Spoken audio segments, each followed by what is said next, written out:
This tiny little camera right here is the brand new Sony ZV-E1. It's by far one of the most interesting cameras I've personally had the pleasure to try, but the real question is, could this be the best cameras for vloggers and content creators ever made? So why is this camera so special? Well, what Sony has done is that they've taken the best parts from all of their cameras made for filmmakers, as well as all of the best parts for the cameras that are made for vloggers, and then put them into one camera, this one here, the ZV-E1. Basically, you have the same sensor as the Sony a7S III, which delivers top-of-the-line image quality. You've also got features in it that comes from the Sony cinema cameras, as well as all of the things that makes their small vlogging cameras so great. You then got a new generation of autofocus that, how do I put this in plain English without, it's f***ing sick. And then you also got some AI tools that are really cool and so much more packed in this tiny body. This is by far the smallest full-frame camera Sony offers, and correct me if I'm wrong, I think this is also the smallest full-frame camera on the market. It's smaller than the Sony a7C, which used to be the smallest full-frame camera Sony offered, and it's honestly not that far from being the similar size to the Sony a6-400, as you can see right here. Now, if you take a look at the build quality real quickly, you can see it's a robust design. It looks similar to the Sony ZV-E10, but just a little bit bigger. Now, you don't really get a ton of extra buttons to bind, but then you would be sacrificing the size of it. It is so small and you don't really get it all. One of my favorite is this quick switch button right here, where you can switch between photos, videos is S and Q. It also has a proper flip screen, and it's touched. It's a touch.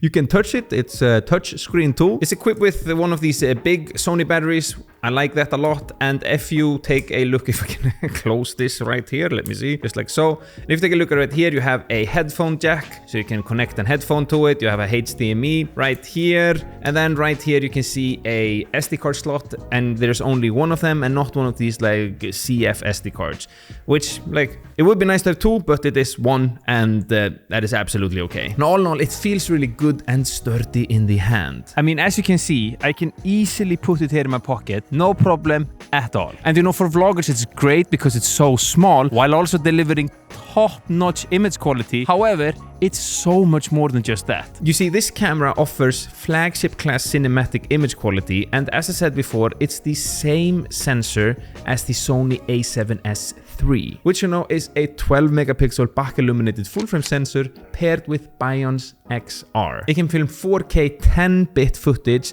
up to 60 frames per second, but this summer they're making an update allowing us to get 120 frame 4K 10-bit footage with this little bad boy right here. Oh, slow motion, here I come, baby. You obviously have all the log modes like S-Log and so on, but they've also added something that they call Cine Vlog. Basically, with just a click of a button, you can get a cinematic look pre-recorded into your camera, and you can also choose by a few different moods, if you will, Now, I think it's safe to say that this is by far the best 4K image quality out of all of the ZV series of camera. And then, my friends, the autofocus, it is beyond good. It is something out of another world. Powered by AI, the camera recognizes various types of subjects and knows where to track it. So where before with eye autofocus, the camera, needed to see your eyes to be able to focus on it, now the camera can map out where your subject eye sits, even if your subject turns around, faces a different direction, or the face is simply completely covered. That also means that if your subject is partially blocked for a few frames, that ain't really a problem, because again, your camera knows where your subject be, and it keeps the focus there. And you also have this face memory thingy where you can take photos of your subject and save it within your camera, and now your camera knows that this subject, this face, it's gonna keep that in focus. While we are talking about AI, then this camera offers a few cool tools that are all powered by, an intellectual machine. Ain't that what AI is, One of the more interesting to me is this framing stabilizer.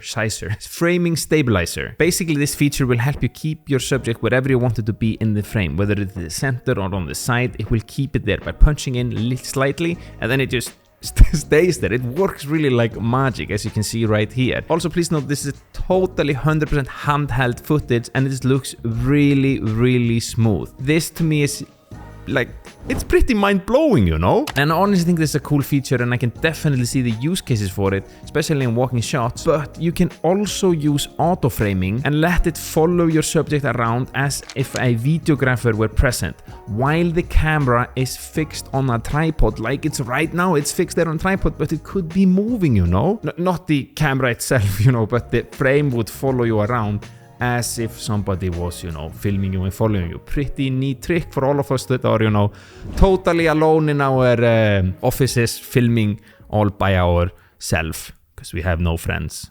We're YouTubers. So before we go any further, I just want to give a huge shout out to Artlist for the support and sponsoring this video. It really helps me to create more and better content for you guys, and I've been getting my music and sound effects there for years, simply because I just think they're the best, you know? They made it so easy to find whatever type of music or mood that you're looking for, and the quality is just so good. Plus their sound effect library is absolutely nuts. It's huge and I use it all the time on all of my projects, and it's equally as categorized. Now, one of the best part too is also that they have a few different payment plans, so everybody can really, you know, find something that fits their needs. And then for those of you who want to take a content creation to the next level, they're now bundled together all of their services under the same roof, allowing you to get access to everything they have to offer for a very modest subscription. To me, that is absolutely insane. So in the description, you can find a link that gives you 2 months extra of your yearly subscription, and you'll be supporting me at the same time. So it's a win-win situation. You get some of the best music in the game, and I get a little bit of support. Thank you for that. Now this camera obviously also has all of the other effects the ZV-E cameras has to offer, like the defocus background feature that allows you to get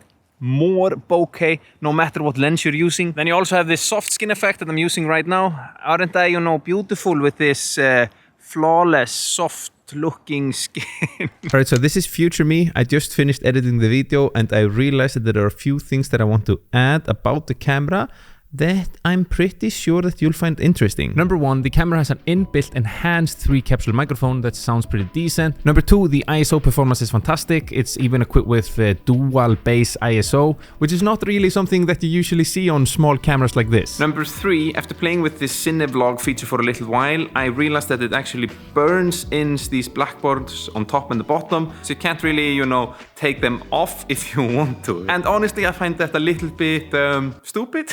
Last but not least, my friend Peter Lindgren did an overheating test where he filmed with the camera in 4K for over 1.5 hours, and basically until the SD card ran out, and it didn't overheat at all, which is really good news. Now, just like the other ZV cameras, then this one also offers a few different stabilization modes. You have active stabilization like the old ones, but then you also have this brand new dynamic active stabilization. Basically, this just punches a little bit more and does a better job at stabilizing the footage. I think this is pretty decent. It can become a little bit wobbly on the sides, but if used correctly, then you can really get some pretty smooth handheld footage with it. Then it also offers this clear zoom, which allows you to punch in on a 4K footage to 1.5x, even on a prime lens where you wouldn't be able to zoom, and it's pretty, like, it doesn't really lose any quality. So I like it because it just adds this little bit extra dynamic that you can do, and it's just by turning these here.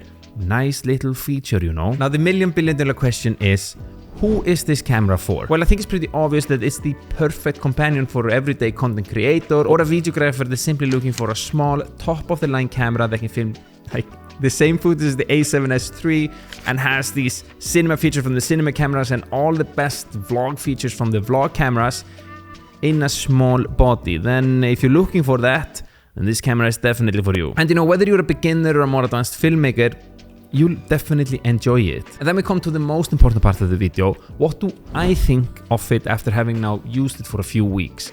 Well, to be completely honest with you, then I'm really surprised by how much I like it. But as many of you know, I've been a big fan of the Sony APC simply because of the size. And now I get all of the best things from all of the best cameras in a tiny body. What more can I ask for? Is it perfect?